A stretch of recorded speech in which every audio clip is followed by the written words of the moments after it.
नमस्कार, देश देवभूमि के इस खास बुलेटिन में आप सभी का स्वागत है। आपके साथ में हूं वंदना सुरोही। बुलेटिन की शुरुआत कर रहे हैं बड़ी खबर के साथ। देहरादून से बड़ी खबर है। मौसम विभाग ने ऑरेंज अलर्ट जारी कर दिया है। 10 जनवरी तक मैदानी इलाकों में घने कोहरे की संभावना जताई गई है। हरिद्वार और उधम सिंह नगर जिले में सुबह से ही घना कोहरा छाया हुआ है। घने कोहरे के चलते सड़क दुर्घटनाएं बढ़ने की भी आशंका है। मौसम विभाग ने हल्की बारिश और बर्फबारी की भी संभावना जताई है। तो ठंड लगातार बढ़ती जा रही है। हरिद्वार उधम सिंह नगर जिले में सुबह से ही घना कोहरा छाया हुआ है। मौसम विभाग ने ऑरेंज अलर्ट जारी किया है। मैदानी इलाकों में कोहरा छाया रहेगा। हल्की बारिश और बर्फबारी की भी संभावना जताई गई है। मौसम विभाग का पूर्वानुमान इससे पहले भी सटीक साबित हुआ है। एक बार फिर मौसम विभाग ने ऑरेंज अलर्ट जारी कर दिया है। कुछ हिस्सों में बारिश की संभावना बनी हुई है, तो ऊंचाई वाले पहाड़ी इलाकों में बर्फबारी की संभावना भी जताई गई है। 10 जनवरी तक मैदानी इलाकों में घने कोहरे की भी संभावना है, यानी ठंड लगातार बढ़ती जा रही है। साथ ही साथ घने कोहरे की वजह से आवाजाही में दिक्कतें हो रही हैं। संवाददाता चंद्रमोहन हमारे साथ फोन लाइन पर जुड़ रहे हैं। चंद्रमोहन, क्या कुछ मौसम विभाग की तरफ से जानकारी साझा की गई है? ऑरेंज अलर्ट जारी हुआ है। जी बिल्कुल, देखिए बारिश और बर्फबारी के अलर्ट के बाद अब मौसम विभाग ने सुबह के वक्त प्रदेश का जो मैदानी इलाका है उसमें घना कोहरा छाए रहने की संभावना जताई है, जिससे विजिबिलिटी को लेकर तमाम दिक्कतें खड़ी होने की समस्याएं जो है अपने पूर्वानुमान में मौसम विभाग ने जताई हैं।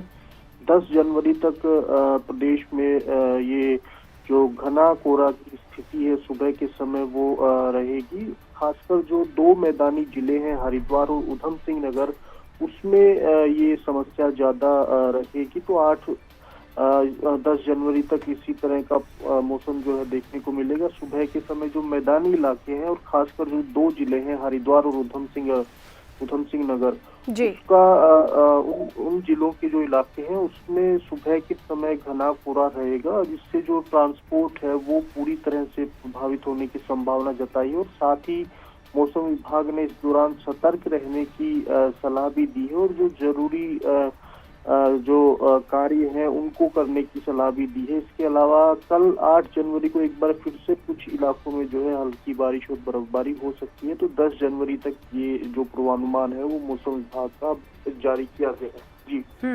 चंद्रमोहन, क्योंकि घने कोहरे की वजह से विजिबिलिटी कम हो गई है, ऐसे में प्रशासन की तरफ से क्या निर्देश दिए जा रहे हैं ट्रैफिक कंट्रोल को लेकर? देखिए फिलहाल तो प्रशासन की ओर से जो दिशा निर्देश हैं वो यही है और मौसम विभाग भी उसमें अगर हमें इंक्लूड करते हैं तो दोनों की तरफ से यही दिशा निर्देश है कि जो फोक के दौरान जो तमाम चीजें जो सतर्कता बरती जानी चाहिए वो बरती जाने की सलाह जो है दोनों की ओर से दी जा रही है। एक तो जो क्योंकि विजिबिलिटी कम होती है तो हेडलाइट्स को जो है ऑन रखना बिल्कुल मैंडेटरी हो जाता है और इसके अलावा जो स्पीड है वो भी बहुत कंट्रोल में होनी चाहिए और इसी तरह की तमाम जो सतर्कताएं हैं वो अपने स्तर से बरते जाने की जो है सलाह मौसम विभाग भी दे रहा है। और इस तरह के जो सलाह है वो कई बार पुलिस विभाग जो है वो भी कई बार जागरूकता के जो कार्यक्रम है उनके जरिए जो है देता है। तो यही मौसम विभाग का है कि जरूरी जो सतर्कताएं हैं वो इस दौरान जो है ट्रांसपोर्ट का खासकर जो काम करते हैं वो लोग बरते हैं। बहुत शुक्रिया आपका चंद्रमोहन इस तमाम जानकारी के लिए। तो घने कोहरे के चलते सड़क दुर्घटनाएं भी बढ़ने की आशंका है, ऐसे में लोगों से सावधान रहने की अपील की गई है। मौसम विभाग ने पूर्वानुमान जारी किया है। ऑरेंज अलर्ट जारी हुआ है। कई इलाकों में बारिश और बर्फबारी की संभावना बताई गई है।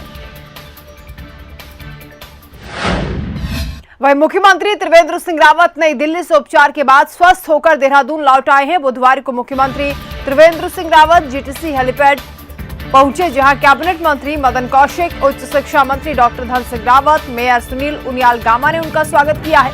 मुख्यमंत्री आवास पहुंचने पर मुख्यमंत्री त्रिवेंद्र सिंह रावत का तीर्थ पुरोहितों के जरिए मंत्रोच्चार के साथ स्वागत हुआ है। मुख्यमंत्री ने तीर्थ पुरोहितों का आशीर्वाद प्राप्त कर उन्हें सम्मानित भी किया। सीएम ने कहा कि भगवान बद्री विशाल और बाबा केदार की कृपा, सभी की शुभकामनाओं के कारण मैं अस्पताल से स्वस्थ होकर लौटा हूं। नई ऊर्जा के साथ एक बार फिर जन सेवा के कार्यों में सबके बीच उपस्थित हुआ हूं। मुख्यमंत्री ने सभी डॉक्टर्स, पैरामेडिकल स्टाफ का आभार प्रकट किया। उन्होंने कहा कि कोरोना से बचाव के सभी मानकों जैसे कि सही से मास्क पहनना, शारीरिक दूरी का ख्याल रखना, हाथों को नियमित रूप से धोना और उन्हें सैनिटाइज करने का अनिवार्य रूप से पालन करने की आवश्यकता है। तो मुख्यमंत्री टीएसआर देहरादून लौट आए हैं। दिल्ली से स्वस्थ होने के बाद मुख्यमंत्री देहरादून लौटे, जहां जोरदार उनका स्वागत किया गया। मंत्री मदन कौशिक ने उनका वेलकम किया है। मेयर, विधायक, देहरादून के पार्षद भी इस दौरान मौजूद रहे। तो स्वस्थ होने के बाद दुआओं के लिए आभार प्रकट किया मुख्यमंत्री त्रिवेंद्र सिंह रावत ने और ये भी कहा कि भारत जल्द ही कोरोना से जंग जीत जाएगा। हालांकि अभी सावधान रहने की जरूरत है, लापरवाही ना बरतें।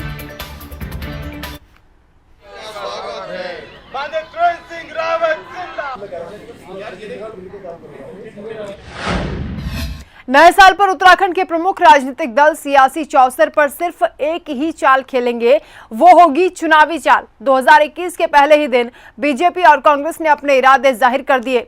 हर बूथ को मजबूत करने के लिए भाजपा ने बैठकों के दौर शुरू किए हैं, तो चुनाव से पहले बूथ मजबूत करने पर जोर देना कांग्रेस ने भी शुरू कर दिया है। वहीं कांग्रेस ने बेरोजगारी के मुद्दे को लेकर बीजेपी सरकार पर हमला भी बोला। रिपोर्ट देखें।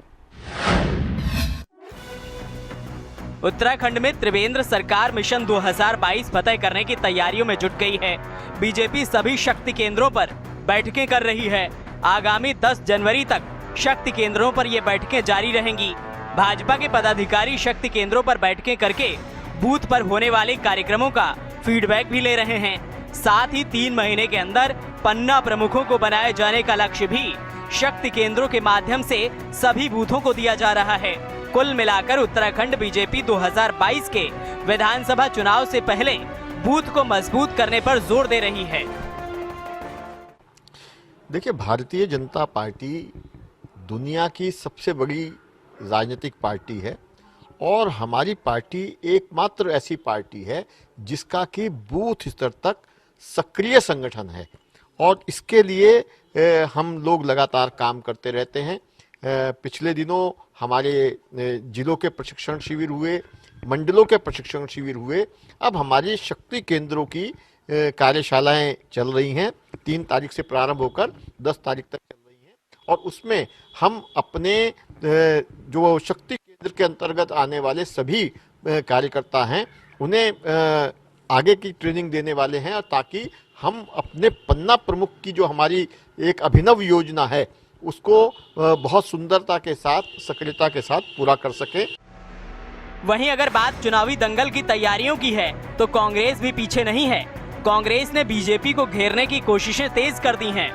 हरीश रावत ने बेरोजगारी को लेकर बीजेपी को घेरा है।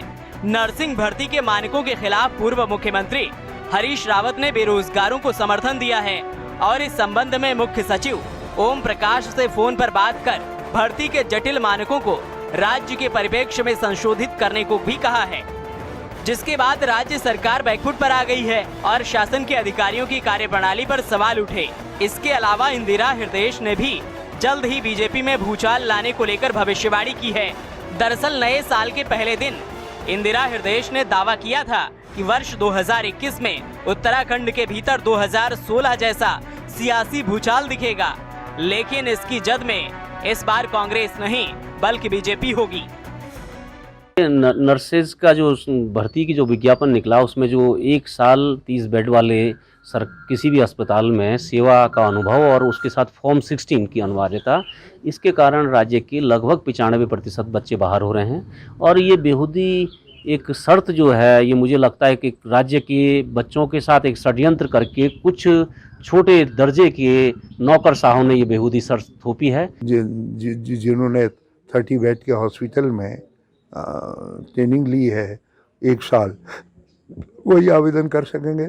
इसका मतलब है 8 जिलों में तो कोई नहीं रहेगा और उसके बाद 4 जिलों के अंदर भी पर्याप्त संख्या नहीं रहेगी और इससे होगा क्या कि कल बाहर से लोग आएंगे और जब चिन्याली सौड़ में, भटवाड़ी में, मुंशियारी में नर्सिंग के पद निकलेंगे तो उनको बुखार आ जाएगा और वो मेडिकल लगाएंगे, वो जाएंगे नहीं वहाँ पद खाली रहेंगे और हमारे कागजों में पद भर जाएंगे। है। जिस दिन हमको हाईकमान के लोग मिल जाएंगे, आज हमने एक सीनियर लीडर से बात की है, जिस दिन हमें वो मिल जाएंगे और उनकी ओर से गर्दन हिल जाएगी तो फिर हम देखें कितना बड़ा भूचाल लाते हैं जिसका आप लोगों को अंदाज भी नहीं है। वहीं बीजेपी और कांग्रेस इस आरोप प्रत्यारोपों की जंग में आम आदमी पार्टी भी कूद पड़ी है। दिल्ली के डिप्टी सीएम मनीष सिसोदिया लगातार प्रदेश में कार्यकर्ताओं के साथ बैठकें और मुलाकात कर रहे हैं। आप इसके जरिए अपनी पॉलिसी में लोगों तक पहुंचाने की कोशिश कर रही है। 2022 के चुनावी दंगल में फिर 2017 जैसा परचम लहराने के लिए बीजेपी प्रदेश संगठन कोई कसर नहीं छोड़ रहा है। अपनी सरकार के मंत्रियों से लेकर विधायकों तक को बीजेपी संगठन क्षेत्र में रहने की सलाह दे चुका है। वहीं बीजेपी प्रदेश अध्यक्ष खुद भी मोर्चा संभाले हुए हैं, तो वहीं कांग्रेस और आप पार्टी भी पूरे दमखम के साथ सरकार को घेरने की रणनीति बनाए हुए हैं। ऐसे में देखना ये होगा कि बीजेपी की ये चुनावी तैयारियां क्या 2022 में कमल खिलाने के लिए काफी रहेंगी या नाकाफी साबित होंगी। क्या कांग्रेस और उत्तराखंड में नई नवेली आप पार्टी जनता को इस बार अपना फैसला अपने पक्ष में लेने के लिए मना पाएगी। देहरादून से चंद्रमोहन, हिंदी खबर। वहीं रानीखेत में बीजेपी प्रदेश अध्यक्ष बंशीधर भगत ने कार्यकर्ताओं के साथ संवाद कार्यक्रम में हिस्सा लिया, जहां उन्होंने बहुउद्देश्य भवन में दीप प्रज्वलित कर कार्यकर्ताओं को संबोधित भी किया। कार्यक्रम में पहुंचने पर बीजेपी के कार्यकर्ताओं ने जहां प्रदेश अध्यक्ष का जोरदार स्वागत किया, तो वहीं दूसरी तरफ कांग्रेस के कार्यकर्ताओं ने बंशीधर भगत का जोरदार विरोध भी किया। बता दें कि बीते दिन एक कार्यक्रम में नेता प्रतिपक्ष इंदिरा हृदयेश को आपत्तिजनक शब्द उन्होंने कहे, जिसके बाद कांग्रेस के लोगों में भारी गुस्सा है। पार्टी अध्यक्ष ने उनसे सवाल पूछे हैं। उन्होंने कहा कि मजाक भरे लहजे में ऐसी बात कही थी। पहाड़ में तो ऐसा चलता है, लेकिन कोई उनके शब्दों से आहत हुआ है तो अपने शब्द वापस लेते हैं, ये बंशीधर भगत ने भी कहा।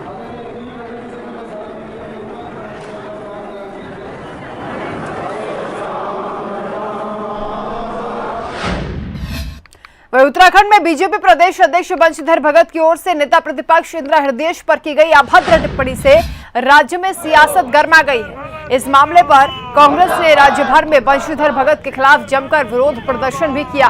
प्रदर्शनकारियों ने देहरादून में प्रदेश अध्यक्ष प्रीतम सिंह के नेतृत्व में बंशीधर भगत का पुतला भी फूंका है। वहीं कांग्रेस ने उनके खिलाफ कार्रवाई की मांग की है। इसके साथ ही कांग्रेस ने डीजीपी अशोक कुमार से भी मुलाकात की।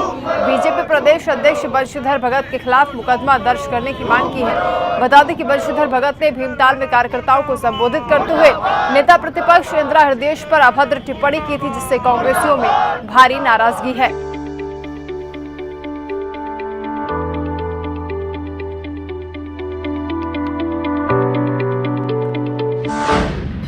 बीजेपी प्रदेश अध्यक्ष बंशीधर भगत के जरिए नेता प्रतिपक्ष इंदिरा हृदयेश को लेकर की गई टिप्पणी पर अब पूरे प्रदेश में बवाल हो रहा है। बंशीधर भगत के जरिए की गई टिप्पणी से गुस्साए कांग्रेसियों ने गौचर में बीजेपी प्रदेश अध्यक्ष के खिलाफ सड़कों पर प्रदर्शन किया। बीजेपी प्रदेश अध्यक्ष का पुतला भी फूंका। कांग्रेस के लोगों का कहना है कि बंशीधर भगत को नारी के सम्मान को देखते हुए अपनी इस बात को लेकर माफी मांगनी चाहिए। कांग्रेस ने बीजेपी के राष्ट्रीय अध्यक्ष से ये भी मांग की है कि बीजेपी के प्रदेश अध्यक्ष को तुरंत निष्कासित किया जाए, उन पर कठोर एक्शन लिया जाए, अन्यथा कांग्रेस पूरे प्रदेश में बीजेपी के खिलाफ सड़कों पर आंदोलन करेगी। हालांकि बंशीधर भगत ने अपने शब्द वापस लेने की बात भी कही है। इसके अलावा मुख्यमंत्री त्रिवेंद्र सिंह रावत भी इंदिरा हृदयेश से माफी मांग चुके हैं।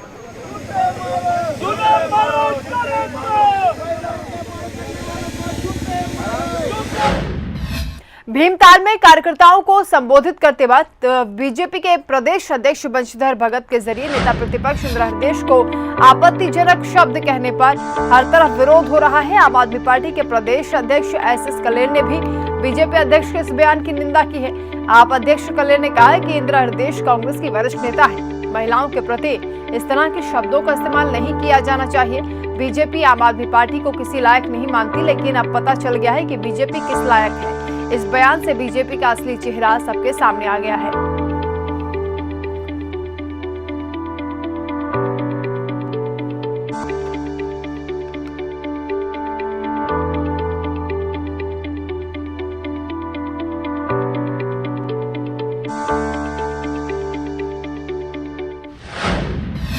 उत्तराखंड में मिशन 2022 के पहले दंगल से पहले ही अब राज्य में सियासत गर्मा गई है। दरअसल बीजेपी प्रदेश अध्यक्ष बंशीधर भगत ने नेता प्रतिपक्ष इंदिरा हृदयेश पर अभद्र टिप्पणी की, जिससे कांग्रेसी खेमे में बेहद नाराजगी है। चुनावी साल में बंशीधर के इस बयान ने विपक्ष को बैठे बिठाए मुद्दा दे दिया। कांग्रेस ने बीजेपी के खिलाफ प्रदेश भर में जमकर विरोध भी किया। कांग्रेस ने बंशीधर के इस बयान को मात्र शक्ति के विरुद्ध बताते हुए उनके खिलाफ कार्रवाई की भी मांग की है। उत्तराखंड में मिशन 2022 को फतह करने के लिए सभी राजनीतिक दलों ने अभी से तैयारी तेज कर दी है। इसी के तहत सत्ताधारी दल बीजेपी और कांग्रेस की ओर से चुनाव फतह करने के लिए अभी से तैयारी की जा रही है।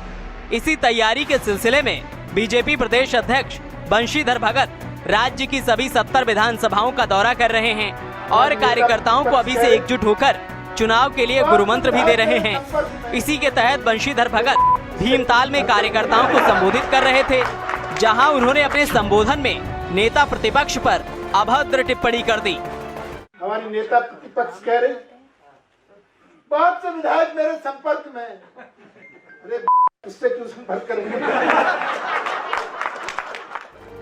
जिससे कांग्रेसियों में खासी नाराजगी देखने को मिल रही है। वहीं इंदिरा हृदयेश ने बीजेपी हाईकमान से उनके खिलाफ कार्रवाई की मांग करते हुए इस बयान को मात्र शक्ति का अपमान बताया है। हमारी नेता प्रतिपक्ष कह रहे बहुत से विधायक मेरे संपर्क में, अरे उससे क्यों संपर्क करेंगे।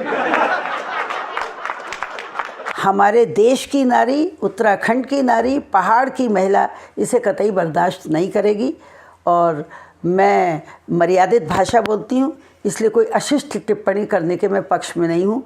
पर भारतीय जनता पार्टी की सरकार को और देश की सरकार को, प्रधानमंत्री और राष्ट्रीय अध्यक्ष को इसका नोटिस लेना चाहिए और बंशीधर भगत से इसका जवाब लेना चाहिए। वहीं मामला बढ़ने से पहले सीएम त्रिवेंद्र सिंह रावत ने खुद मोर्चा संभालते हुए सार्वजनिक रूप से माफी मांगी। सीएम ने कहा कि बंशीधर भगत के बयान से वो काफी दुखी हैं।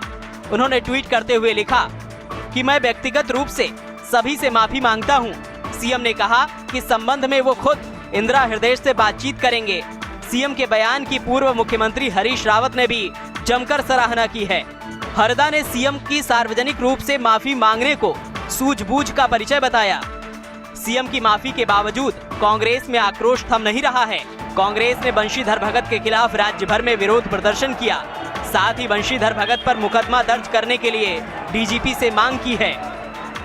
भारतीय जनता पार्टी के प्रदेश अध्यक्ष जी द्वारा जिस तरीके से नेता प्रतिपक्ष पर अभद्र टिप्पणी की गई है, कांग्रेस उसकी कड़े शब्दों में निंदा करती है, भर्त्सना करती है। प्रदेश अध्यक्ष जी ने अपने व्यक्तित्व का जो है स्वतः ही गुणगान करते हुए सबके सामने अपनी मानसिकता लाने का काम किया है। वैसे कहने के लिए तो वो रामलीला में भी मैंने सुना पाठ खेलते हैं, लेकिन उस रामलीला में पाठ खेलते खेलते उनके अंदर का रावण जो है वो जागृत हो गया है। उस बयान की बहुत निंदा करता हूँ। चाहे इंदिरा हृदयेश जी कांग्रेस से हैं, ऐसे शब्द यूज नहीं करने चाहिए। कल तक तो भाजपा के नेता कह रहे थे हम आम आदमी पार्टी वालों को तो इस लायक ही नहीं समझते। अब खुद सोच लो वो किस लायक है। आदमी के अंदर जो भावना होती है वो कहीं ना कहीं आ जाती है, जो अपना वो रूप दिखाना होता है वो दिखा दिया। अब जनता तय करेगी वो किस लायक है या नहीं है। आपको बता दें कि नेता प्रतिपक्ष की ओर से हाल ही में बयान दिया गया था कि बीजेपी के विधायक उनके संपर्क में हैं। इंदिरा के इस बयान पर बंशीधर भगत ने अभद्र टिप्पणी कर दी, जिससे सत्ताधारी दल बीजेपी बैकफुट पर है। वहीं बीजेपी प्रदेश प्रवक्ता नवीन ठाकुर का कहना है कि चुनाव को देखते हुए कांग्रेस इस मामले को बढ़ा रही है और बंशीधर भगत के बयान को तोड़ मरोड़ कर पेश किया जा रहा है, जबकि मुख्यमंत्री ने इसके लिए सार्वजनिक रूप से माफी भी मांग ली है। माननीय प्रदेश अध्यक्ष जी के बयान को कांग्रेस के लोग तोड़ मरोड़ के पेश कर रहे हैं। कांग्रेस के नेता राजनीतिक मुद्दा बना रहे हैं। चूँकि चुनाव नज़दीक है, उनके पास कोई मुद्दा नहीं है। माननीय प्रदेश अध्यक्ष जी ने कहा कि कांग्रेस डूबता हुआ जहाज है, उनके पास कौन जाएगा, और इस बात को महिला की अस्मिता के साथ जोड़ रहे हैं, नारी का अपमान बता रहे हैं। कुल मिलाकर बीजेपी प्रदेश अध्यक्ष बंशीधर भगत के बयान से सरकार और संगठन बैकफुट पर है। पार्टी प्रदेश अध्यक्ष की ओर से की गई टिप्पणी को जायज नहीं ठहराया जा सकता। चुनावी वर्ष में भगत के इस बयान ने आग में घी डालने का काम किया है। सवाल ये है, क्या बंशीधर भगत पर पार्टी कार्रवाई करेगी? क्या भगत सार्वजनिक रूप से माफी मांगेंगे? और क्या भगत के इस बयान ने बीजेपी की तैयारियों पर पानी फेर दिया है? ऐसे अनगिनत सवाल हैं जिसका जवाब आना अभी बाकी है। देहरादून से अंकित काला और चंद्रमोहन के साथ किशोर रावत, हिंदी खबर।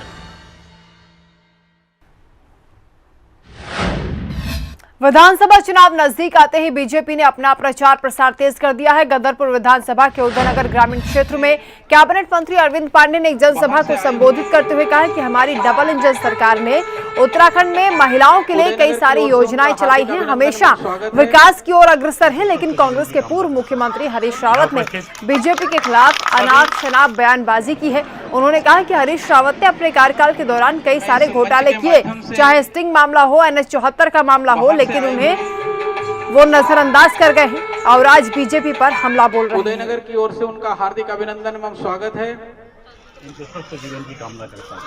यहाँ उपस्थित सभी, मैं इस मंच के माध्यम से बाहर से आए हुए उदयनगर की ओर से उनका हार्दिक अभिनंदन एवं स्वागत है। इनके स्वस्थ जीवन की कामना करता हूं। यहाँ उपस्थित सभी, मैं इस मंच के माध्यम से बाहर से आए हुए उदयनगर की ओर से उनका हार्दिक अभिनंदन एवं स्वागत है। इनके स्वस्थ जीवन की कामना करता हूं। यहाँ उपस्थित देहरादून से बड़ी खबर है। राजभवन में शपथ ग्रहण समारोह का आयोजन किया जाएगा। उत्तराखंड हाईकोर्ट के मुख्य न्यायाधीश राघवेंद्र सिंह चौहान शपथ लेंगे। राज्यपाल बेबी रानी मौर्य शपथ दिलाएंगी। मुख्यमंत्री त्रिवेंद्र सिंह रावत भी कार्यक्रम में शामिल हो सकते हैं। 11 बजे का ये कार्यक्रम बताया जा रहा है। मुख्य न्यायाधीश राघवेंद्र सिंह चौहान शपथ लेंगे। उत्तराखंड हाईकोर्ट के मुख्य न्यायाधीश हैं राघवेंद्र सिंह चौहान, जिन्हें राज्यपाल बेबी रानी मौर्य शपथ दिलाएंगी। कहा जा रहा है कि मुख्यमंत्री त्रिवेंद्र सिंह रावत भी, क्योंकि अब स्वस्थ होकर देहरादून लौट आए हैं, हो सकता है वो भी इस कार्यक्रम में शरीक। वहीं 8 जनवरी को प्रदेश भर में रोडवेज बसों का चक्का जाम रहेगा। रोडवेज कर्मचारी संयुक्त परिषद ने 8 जनवरी को चक्का जाम करने का आह्वान किया है। परिषद ने अपनी लंबित मांगों को लेकर चक्का जाम करने का आह्वान किया। पिछले लंबे समय से रोडवेज कर्मचारी संयुक्त परिषद की मांगे लंबित हैं। सरकार से कई बार वार्ता होने के बाद भी अभी तक उनकी मांगों पर कार्रवाई नहीं की गई है। उनकी मांगे अभी तक अधूरी हैं। रोडवेज कर्मचारियों को बीते 5 महीनों से वेतन तक नहीं मिला। परिषद ने 5 महीने का वेतन और अन्य लंबित मांगों को जल्द पूरा न करने पर आंदोलन की चेतावनी दे दी है। रोडवेज कर्मचारी संयुक्त परिषद के प्रदेश महामंत्री दिनेश पंत ने कहा कि सरकार से कई बार बातचीत करने के बाद भी मांगे पूरी नहीं हुई, इसीलिए परिषद ने 8 जनवरी को चक्का जाम करने का फैसला किया है। 8 जनवरी की मध्यरात्रि से कर्मचारी हड़ताल पर रहेंगे। आप चाहें तो उसको दे दीजिए। कोर्ट वार के जो 3 लोग निकाले हैं, वो खाली वो वीडियो देख के 3 बार बहुत अच्छी पूछ लो उसको पुष्टि के लिए चाहे तो आप इंटरव्यू ले सकते हैं इसका। आप चाहें किसका? आराम साहब मंडली प्रबंधक जिसका कार्रवाई के लिए कहा तो उसको दे दीजिए। कोर्ट वार के जो 3 लोग निकाले हैं, वो खाली वो वीडियो देख के 3 बार। वहीं देहरादून में आम आदमी पार्टी ने अपने प्रदेश कार्यकारिणी का विस्तार करते हुए 5 नए प्रदेश उपाध्यक्ष और 4 संयुक्त सचिव बनाए हैं। आम आदमी पार्टी के प्रदेश अध्यक्ष SS कलेर ने पार्टी के प्रदेश मुख्यालय में प्रेस कॉन्फ्रेंस कर इसकी जानकारी दी है। प्रेस कॉन्फ्रेंस में सह प्रभारी राजीव चौधरी, प्रदेश उपाध्यक्ष रजिया बेग और नवनियुक्त प्रदेश उपाध्यक्ष भी उपस्थित हुए। इस दौरान प्रदेश अध्यक्ष SS कलेर ने कहा कि आगामी 2 महीने में संगठन को विधानसभा स्तर तक तैयार किया जाएगा। प्रदेश कार्यकारिणी भी इस महीने के अंत तक पूरी कर ली जाएगी। आम आदमी पार्टी ने प्रदेश कार्यकारिणी का विस्तार किया है। 5 नए प्रदेश उपाध्यक्ष बनाए गए हैं, 4 संयुक्त सचिव बनाए गए हैं। आम आदमी पार्टी के प्रदेश अध्यक्ष SS कलेर ने प्रेस कॉन्फ्रेंस कर पूरे मामले की जानकारी दी। इन्हीं खबरों के साथ फिलहाल इस बुलेटिन में इतना ही। आप देखते रहिए हिंदी खबर। नमस्कार।